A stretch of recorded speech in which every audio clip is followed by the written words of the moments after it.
It is Hispanic and Latin American Heritage Month, and today we're spotlighting the Vasquez family from Azusa, who for generations has run an avocado orchard that has a storied history.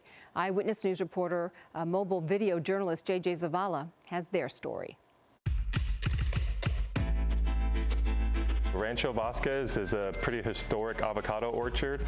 This is one of the first locations avocados were brought to when they were brought to the United States by Henry Dalton, who pretty much owned all of Azusa and some of the surrounding cities. But I mean, this place dates back over 150 years. Henry Dalton, he moved here from Central America, and so he just thought this would be a great thing to bring with him because the climate was the same here. My dad bought 1 acre of land here. His name was Rancho Vasquez. And my grandfather, Refugio Morones, was a picker from Mexico.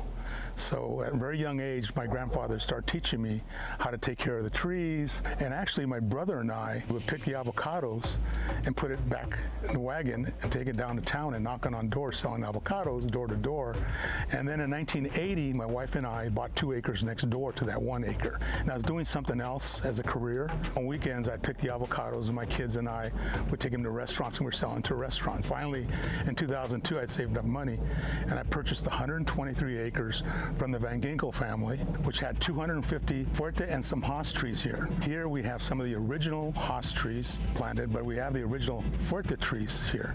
Okay, that were planted part of the big Dalton Ranch. Henry Dalton planted the first fuerte trees here around 1848.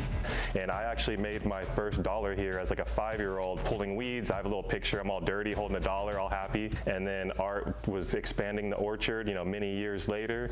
And as a 21-year-old, I came and like, oh, I'll help out, you know, the family orchard. Man, just stayed here. We just kept doing more and kept planting more every spring. And so I think that's a big thing about being here and being, you know, keeping the Hispanic heritage going in Azusa. I mean, they used to just be the fruit pickers. Now we actually, you know, our family owns the ranch, but still runs it. It's family. And, you know, with family comes the trust, the experience of eating something that's grown here locally with all the TLC, the tender loving care that we provide on it, that it's a family operation, that a family farm is still alive and still breathing here in this southern part of California, which is a big deal, okay? Hopefully our kids just take what we've started and run with it. You know, we don't want them just to do what we've done.